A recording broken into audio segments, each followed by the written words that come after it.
कदाचित त्यांचा अभ्यास जरा कच्चा आहे। त्यांनाही माहिती आहे की लोकांनाही माहिती आहे की तिथं कुणीतरी आदेश पोलीस प्रशासनाला दिला।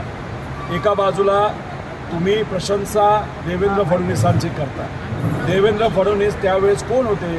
तो होम मिनिस्टर होते। तिथं असणारा जो पोलीस अधिकारी हा कोणाचाच आदेश तिथं ऐकणार नाही, फक्त होम मिनिस्टरचा आदेश ऐकणार आहे। अख्ख्या जगाने बघितलेलं आहे त्या पोलीस अधिकाऱ्याला वरिष्ठ एका व्यक्तीचा कोणाचा तरी फोन आला आणि होम मिनिस्टर नाही त्यांच्या कार्यालयातून कुणी फोन केल्याशिवाय कुठलाही अधिकारी हा तिथं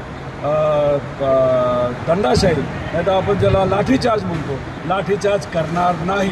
उलट तिथं आदेश हा होम मंत्रालयातून आला आणि तिथं त्या पद्धतीचं वातावरण हे झालेलं आपण सर्वांनी बघितलं।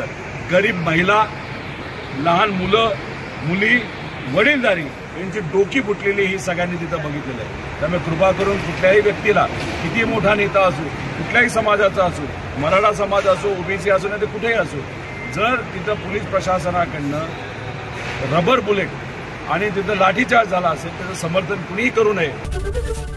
एबीपी माझा, उघडा डोळे बघा नीट।